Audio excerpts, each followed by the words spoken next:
Semua bermula setelah surat An-Nasr diturunkan. Surat ini menandai wafat Rasulullah dalam waktu yang tidak lama setelah surat ini diturunkan. Demikian penafsiran sahabat Ibnu Abbas. Pakar tafsir di era sahabat Rasulullah SAW berkata, "Wahai Jibril, jiwaku sudah terasa lelah." Jibril alaihissalam mengatakan, "Akhirat itu lebih baik bagimu daripada dunia, dan pasti Tuhanmu akan memberikan sesuatu kepadamu dan kamu merasa ridho." Rasulullah lantas memerintahkan Bilal agar memanggil orang-orang untuk melaksanakan berkumpul di masjid. Kaum muslim segera berdatangan ke Masjid Nabawi. Kemudian Rasulullah naik ke atas mimbar. "Kumpulah wahai kaum muslimin, kumpulah di masjid." Dari atas mimbar beliau memuji Allah, kemudian menyampaikan khutbah yang membuat hati bergetar dan air mata terderai nangis. "Wahai umatku, nabi apa aku ini bagi kalian? Semoga Allah memberikan balasan kebaikan sebab kenabianmu. Engkau bagi kami bagaikan ayah yang penyayang, saudara yang bijak dan baik hati. Engkau telah menyampaikan risalah Allah dan engkau telah mengajak ke jalan Tuhanmu dengan cara yang bijak dan dengan tutur kata yang santun." Nabi berkata, "Wahai kaum muslim, demi Allah dan demi aku atas kalian, barang siapa yang pernah aku zalimi tanpa sepengetahuanku, berdirilah dan balaslah kezalimanku itu." Tidak seorang pun berdiri. Rasulullah lantas mengulangi ucapannya itu, dan tidak seorang pun yang berdiri. Rasulullah mengulanginya kata-kata itu untuk ketiga kalinya. "Wahai kaum muslim, demi Allah dan demi aku atas kalian, barang siapa yang pernah aku zalimi tanpa sepengetahuanku, berdirilah dan balaslah kezalimanku itu. Sebelum aku dibalas pada hari kiamat nanti." Tiba-tiba ada seorang kakek berdiri. Kakek itu melangkah melewati barisan jamaah hingga ia sampai di hadapan Rasulullah. Kakek itu bernama Qasim bin Musa. "Ya Rasulullah, andai engkau tidak mengucapkan kalimat itu sampai 3 kali, pasti aku tidak akan maju.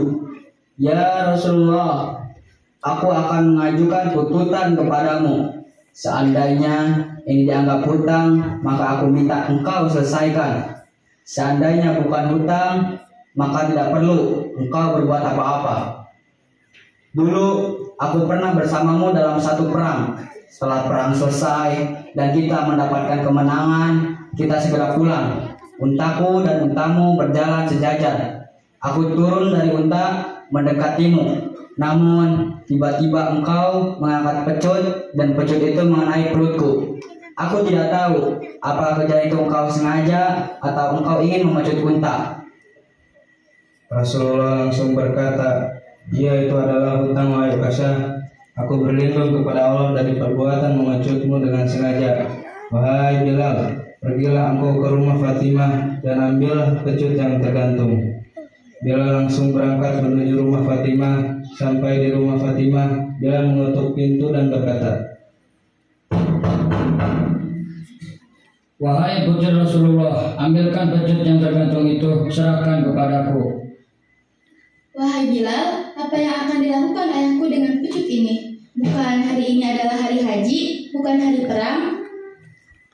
"Wahai Fatimah, kamu pasti tahu alat ayahmu. Beliau menitipkan satu agama, beliau akan meninggalkan dunia ini, dan beliau memberikan kesempatan pada siapapun untuk membalas kesalahannya."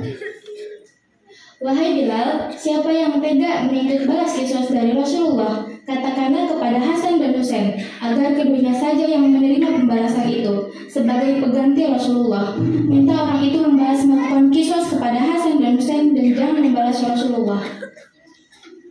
Bilal kembali ke masjid dan menyerahkan pecut itu kepada Uqasyah. Abu Bakar segera berdiri dan berkata kepada Uqasyah, "Wahai Uqasyah, kalau kamu hendak memecut Rasulullah, pecutlah aku. Aku adalah orang yang pertama kali beriman dengan apa yang Rasulullah SAW sampaikan. Akulah sahabat Nabi di kala suka dan duka.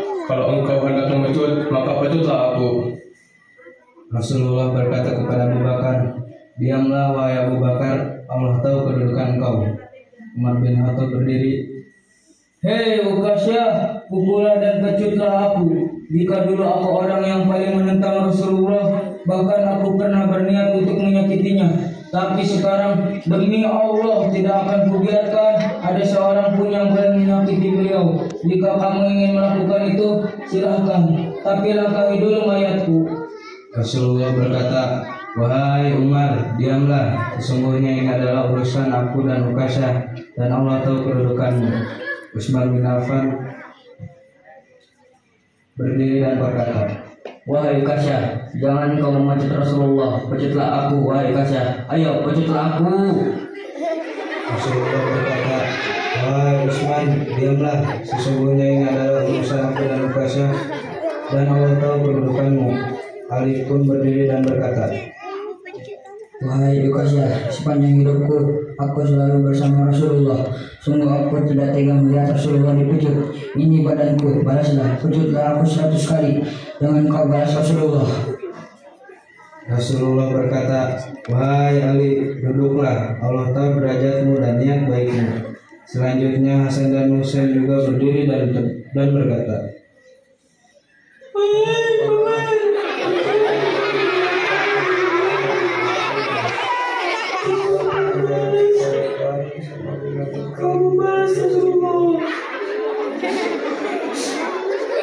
Rasulullah menjawab, duduklah buah hatiku, Allah tidak akan melupakan kemuliaan kalian.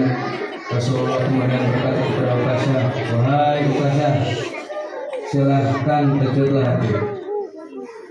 Bagaimana aku memucutmu, wahai Rasulullah, sedangkan engkau di atas dan aku di bawah. Dan ketika engkau memucut perutku dalam keadaan terbuka. Para sahabat langsung memapar Rasulullah untuk turun ke bawah, dan Rasulullah langsung menyingkap pakaian hingga perutnya terbuka. Jamaah semakin histeris melihat pemandangan itu. Mereka menangis menjadi-jadi. Mereka menegur Ukasyah, Apakah engkau betul-betul akan memecut Rasulullah, wahai Ukasyah? Ukasyah lantas melihat Rasulullah dan dia tak kuasa menahan diri, langsung memeluk tubuh Rasulullah SAW dan menciumi perutnya. Ya Rasulullah, ampunilah aku, maafkanlah aku. Mana ada manusia yang sanggup menyakiti kau, ya Rasulullah. Sengaja aku melakukannya agar aku dapat mendapatkan tubuhku dan tubuhmu. Karena sesungguhnya aku tahu bahwa tubuhmu tidak akan dibakar oleh api neraka. Dan sesungguhnya aku takut dengan api neraka. Maafkanlah aku, ya Rasulullah. Rasulullah berkata, siapa yang ingin melihat temanku di surga nanti, lihatlah kakak ini. Kaum muslim langsung berdiri menghubungi Ukasyah dan menciumi keningnya. Mereka berkata kepada Ukasyah, Alangkah beruntungnya kamu, alangkah beruntungnya kamu. Kamu akan mendapatkan derajat yang sangat tinggi berdampingan dengan Rasulullah di surga. Setelah peristiwa tersebut, Rasulullah jatuh sakit selama 18 hari. Tepat pada hari Senin, Rasulullah wafat, meninggalkan dunia yang fana ini. Nabi Muhammad SAW adalah seorang nabi dan rasul. Dia dijamin masuk surga, bahkan pasti ada berada di tempat yang paling tinggi, yang paling mulia di sisi Allah. Namun dia begitu hati-hatinya terhadap manusia. Ia tak ingin meninggalkan dunia ini, sementara masih ada orang yang sakit hati kepadanya. Beliau minta dibalas di kisos agar dirinya tidak dibalas di akhirat. Fitnah, dusta, caci maki dan kezaliman yang lainnya yang disebarkan akan menjadi tanggung jawab penyebarannya di akhirat nanti. Karena para penyebar fitnah dan para pencaci tenang-tenang saja. Padahal begitu gelisah hanya karena satu kesalahan yang kita disengaja terhadap sahabat Ukasyah. Wallahu a'lam bishawab.